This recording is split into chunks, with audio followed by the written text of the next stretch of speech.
New Zealand के खिलाफ Bengaluru test में पहले बारिश और इसके बाद रोहित शर्मा और यशस्वी जायसवाल के साथ शुभमन गिल का आया तूफान। टीम इंडिया के तीनों बल्लेबाजों ने रचा इतिहास। नमस्कार दोस्तों, स्वागत है आपका एक बार फिर हमारे चैनल क्रिकेट स्टार में। दोस्तों, भारत और न्यूजीलैंड के बीच खेले गए पहले टेस्ट मुकाबले के पहले दिन शुरुआत में तो बारिश ने खलल डाली, लेकिन इसके बाद रोहित शर्मा और यशस्वी जायसवाल के साथ साथ शुभमन गिल के बल्ले से तूफानी बल्लेबाजी देखने को मिली। तो दोस्तों, हम आपको इस मुकाबले का पूरा हाईलाइट इस वीडियो में बताएंगे, लेकिन दोस्तों उससे पहले आप भी भारतीय टीम के इन तीनों बल्लेबाजों के शानदार परफॉर्मेंस को देखकर खुश हैं तो इस वीडियो को एक लाइक करना बिल्कुल भी ना भूलें और साथ ही साथ आप भी चैनल पर नए हैं तो चैनल को सब्सक्राइब करके बेल आइकन जरूर दबा लें। तो चलिए दोस्तों, जानते हैं पहले दिन का पूरा हाईलाइट शुरुआत से ही। तो दोस्तों, यहाँ पर पहले दिन शुरुआत में तो काफ़ी बारिश हुई, लेकिन बारिश के बाद जब बारिश रुकी तो कवर हटाए गए और इसके बाद मुकाबला शुरू हुआ।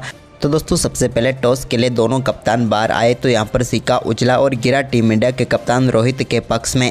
रोहित ने टॉस जीतकर इस मुकाबले में पहले बल्लेबाजी का फैसला किया। दोनों टीमों के नेशनल एंथम के बाद शुरू हुआ आज का महामुकाबला। तो टीम इंडिया की तरफ से यशस्वी जायसवाल के साथ रोहित शर्मा पारी की शुरुआत करने उतरे। तो पहला ओवर यहाँ पर टीम साउथी लेकर आए तो उनके ओवर की दूसरी ही गेंद पर रोहित के बल्ले से शानदार कवर ड्राइव देखने को मिला। तो इसके बाद दोस्तों दूसरा ओवर डालने आए विलियम रोवर की गेंद पर भी एक और शानदार चौका यहाँ पर देखने को मिला। यशस्वी जायसवाल के बल्ले से भी उन्होंने फ्लिक के जरिए मिड विकेट की तरफ गेंद को शानदार तरीके से चौके के लिए बाउंड्री लाइन के पार भेजा। तो इसके बाद तो दोनों बल्लेबाजों ने संभल कर बल्लेबाजी की। तो वहीं पर पांचवें ओवर में भी एक और शानदार चौका यहां पर देखने को मिला यशस्वी जायसवाल के बल्ले से, जब उन्होंने गेंद को शानदार तरीके से पंच किया और कवर व पॉइंट के बीच में से गेंद को बाउंड्री लाइन के पार भेज दिया। शुरुआती 10 ओवर में तो दोनों बल्लेबाजों ने संभल कर बल्लेबाजी की, जहां पर 10वें ओवर में रोहित के बल्ले से निकले एक और शानदार चौके के साथ ही भारतीय टीम का स्कोर 10 ओवर की समाप्ति के बाद 30 रनों तक पहुंचा। यानी कि टीम इंडिया को एक संभली हुई शुरुआत दोनों बल्लेबाजों ने शुरुआती 10 ओवरों में दे दी, लेकिन इसके बाद इन्होंने अपने बल्ले का रुख बदला। न्यूजीलैंड की तरफ से 11वां ओवर डालने आए डेरियल मिचेल के ओवर की पहली गेंद पर एक शानदार चौका यहां पर देखने को मिला यशस्वी जायसवाल के बल्ले से। तो वहीं पर इसी ओवर की दूसरी गेंद पर भी उन्होंने पैरों पर गेंद डाली तो इसको एक बार फिर से मिड विकेट की तरफ से बेहतरीन शॉट में तब्दील किया और एक और दर्शनीय चौका यहां पर लगाकर 2 गेंदों पर 2 चौके जड़ दिए। लेकिन दोस्तों, ओवर की तीसरी गेंद पर भी यशस्वी जायसवाल के बल्ले से एक और कट शॉट देखने को मिला और इस बार भी गेंद को कवर पॉइंट की तरफ चौके के लिए धकेल कर 3 गेंदों पर 3 चौकों के साथ चौकों की हैट्रिक पूरी कर डाली। लेकिन दोस्तों, ओवर की चौथी गेंद पर भी इनके बल्ले से एक और शानदार चौका देखने को मिला। डेरियल मिचेल के इस ओवर में 4 चौके यशस्वी जायसवाल ने जड़े। वहीं पर 12वें ओवर में रोहित शर्मा ने भी अपना रौद्र रूप दिखाना शुरू किया और इस मुकाबले का पहला छक्का उनके बल्ले से देखने को मिला, जब उन्होंने गेंद को लॉन्ग ऑन के ऊपर से सीधे स्टैंड में डिपॉजिट कर दिया और इस छक्के के साथ ही दोनों बल्लेबाजों के बीच शानदार 50 रनों की पार्टनरशिप भी पूरी हो गई और टीम इंडिया के लिए एक बार फिर से दमदार शुरुआत दोनों बल्लेबाजों की तरफ देखने को मिल गई। वहीं पर इसके बाद रोहित शर्मा ने एक और बड़ा शॉट यहां पर 16वें ओवर में भी खेला, जब गेंद को उन्होंने शानदार तरीके से मिड विकेट की तरफ एक बार फिर से छक्के के लिए बाउंड्री लाइन के पार भेज दिया।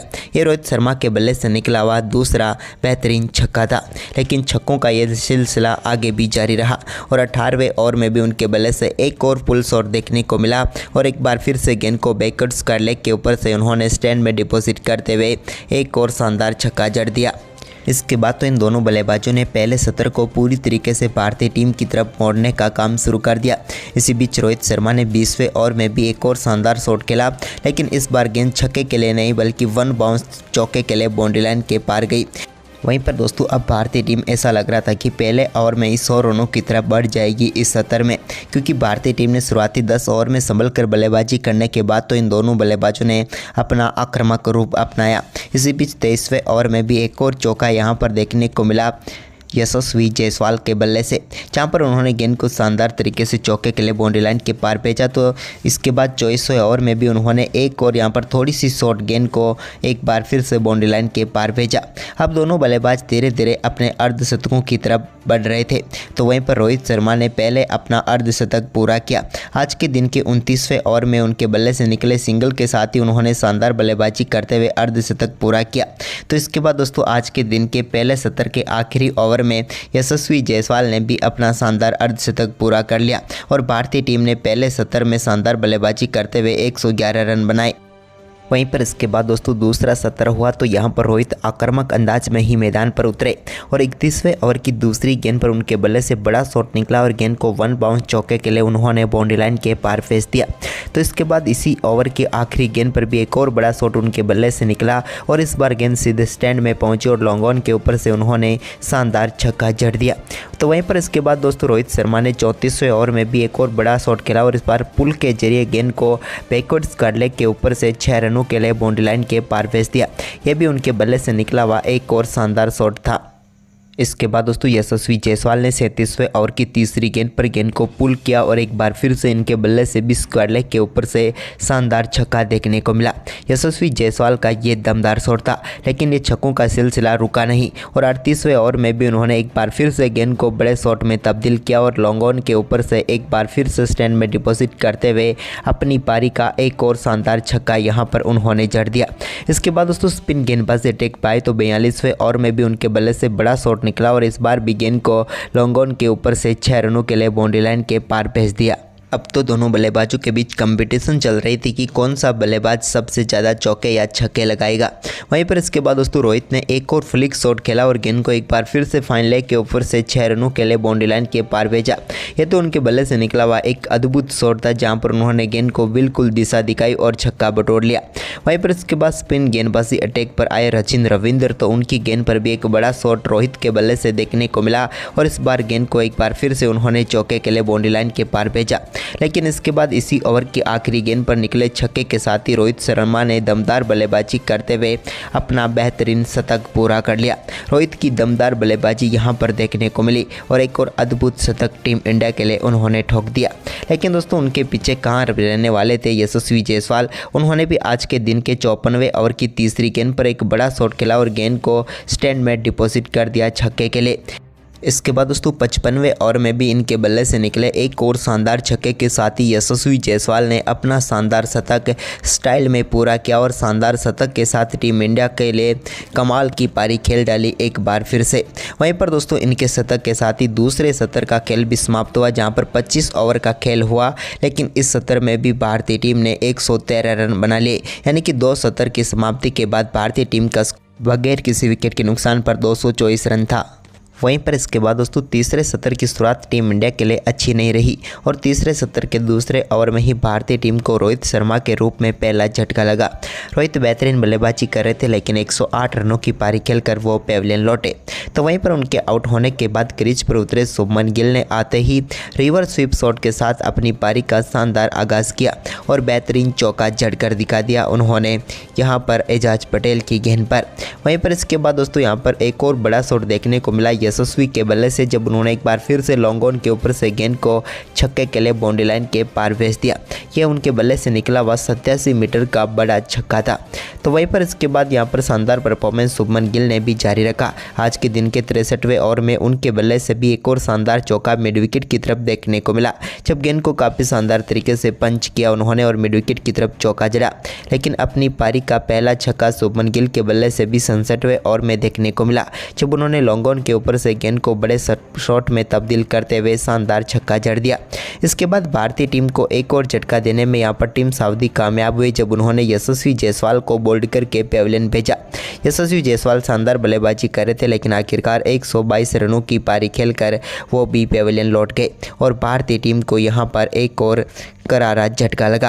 लेकिन इसके बाद शुभमन गिल ने अपना दमदार परफॉर्मेंस जारी रखा और आज के दिन के 72वें ओवर में उनके बल्ले से एक और बड़ा शॉट लॉन्ग ऑफ के ऊपर से देखने को मिला, जब उन्होंने यहाँ पर भी गेंद को शानदार तरीके से 73 मीटर दूर स्टैंड में भेज दिया। इसके बाद विराट कोहली ने भी एक शानदार चौका लगाया, जब थोड़ी सी शॉर्ट गेंद आई तो उसको शानदार तरीके से फाइन लेग की तरफ वो खेलने में कामयाब हुए। हालांकि शॉट वो खेलना कहीं और चाहते थे, लेकिन शॉट गया कहीं और, लेकिन यहाँ पर विराट को चौका मिला। इसके बाद आज के दिन के 80वें ओवर में भी एक और शानदार चौका यहाँ पर शुभमन गिल ने लगाया, जब उन्होंने गेंद को स्वीप के जरिए स्क्वायर लेग की तरफ चौके के लिए भेजा। इसके बाद विराट कोहली ने भी 82वें ओवर में एक और शानदार चौका जड़ दिया और इस शानदार चौके के साथ ही टीम इंडिया का स्कोर 300 रनों के पार पहुंच गया। साथ ही शुभमन गिल और विराट कोहली के बीच 50 रनों की पार्टनरशिप भी पूरी हो गई। वहीं पर इसके बाद यहाँ पर 84वें ओवर में एक और शानदार चौका यहाँ पर शुभमन गिल ने कट के जरिए लगाया और गेंद को कवर पॉइंट के बीच में से चौके के लिए भेजा। इसके बाद उन्होंने 27वें ओवर में मिड विकेट की तरफ एक और गेंद को चौके के लिए बाउंड्री लाइन के पार भेज दिया। यानी कि दोस्तों अब मुकाबला आखिरी पड़ाव में था आज के दिन का, लेकिन इसी बीच शुभमन गिल अपने रौद्र रूप से बाज कहाँ आने वाले थे। उन्होंने 88वें ओवर में भी एक और बड़ा शॉट खेला और इस बार भी गेंद को लॉन्ग ऑन के ऊपर से 6 रनों के लिए बाउंड्री लाइन के पार भेज दिया। इसके बाद तो यहाँ पर 89वें ओवर में भी उन्होंने शानदार शॉट खेला और गेंद को एक बार फिर से विकेट कीपर के पास से फाइन लेग की तरफ चौके के लिए बाउंड्री लाइन के पार भेज दिया।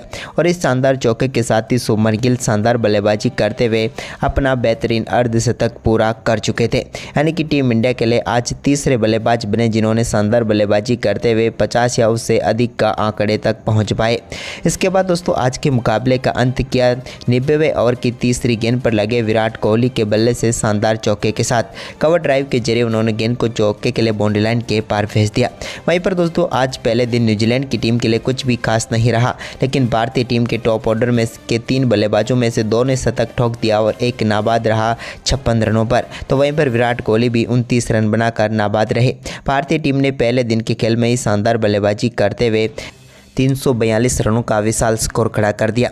तो दोस्तों आज के पहले दिन के खेल में आपको किस बल्लेबाज की बल्लेबाजी सबसे बेहतरीन लगी, हमें कमेंट में ज़रूर बताएं। धन्यवाद दोस्तों।